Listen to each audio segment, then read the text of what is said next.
Good morning and Happy New Year. Thanks for joining me once again for today's mindful moment. And before I begin, I do really want to give you my best wishes that your new year is filled with joy and wonder and aspirations to be fulfilled, and that you may be able to rise and meet the challenges that will come, as they always do. Simply a part of life. Today, many people will start the year with some resolutions, with some aspirations. The idea is that we have a whole new chapter to write in our lives, that we have 365 pages to fill, that this is a new beginning, a fresh start. So one of the things that I would really like to share is one of the most important lessons that has been taught to me in my own life. So much of our life is filled with, as we set an aspiration or an intention, it's caught up in a desire. I would like this to happen, I'd like that to happen, I want this. And it's important to have aspirations, it's important to have goals. However, in that process, too often we get caught up in a constant state of desire, a constant state of trying to achieve, striving.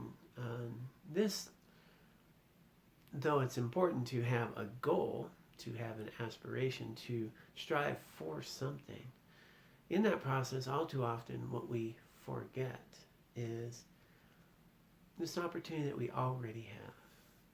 That right now in our lives, there's so much that we already have. And so the lesson that I'd like to share and encourage you to include in your aspirations this year, instead of cultivating desire, cultivate contentment.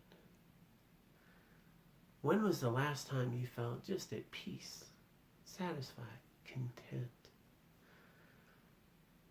We can actually be cultivating contentment all day long. There's so much that we have that is wonderful.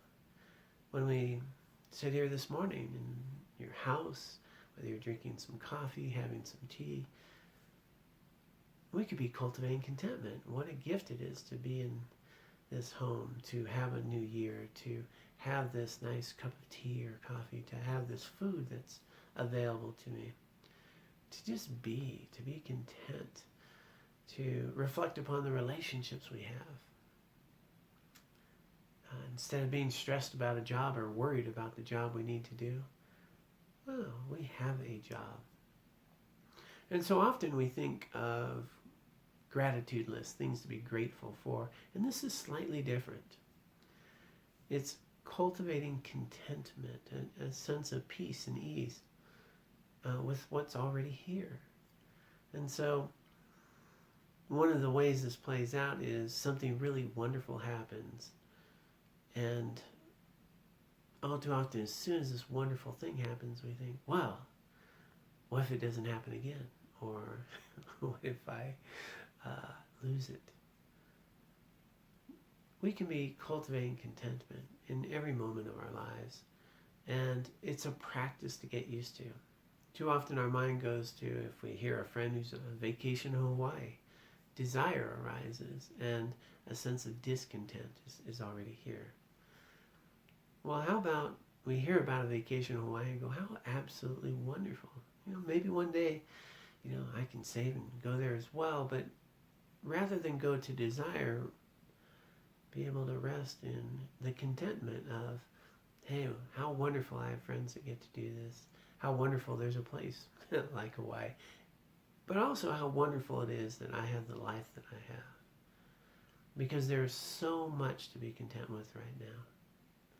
So this year, I encourage you to incorporate one of the most valuable lessons I've had in my life, a sense of peace and ease, that we can practice cultivating contentment when the opportunity arises to go with desire. Maybe we can call that an aspiration and rest in our contentment today. Be well. Have a new year filled with joy, with wonder, with aspiration and intention. And don't forget to cultivate contentment. See you tomorrow.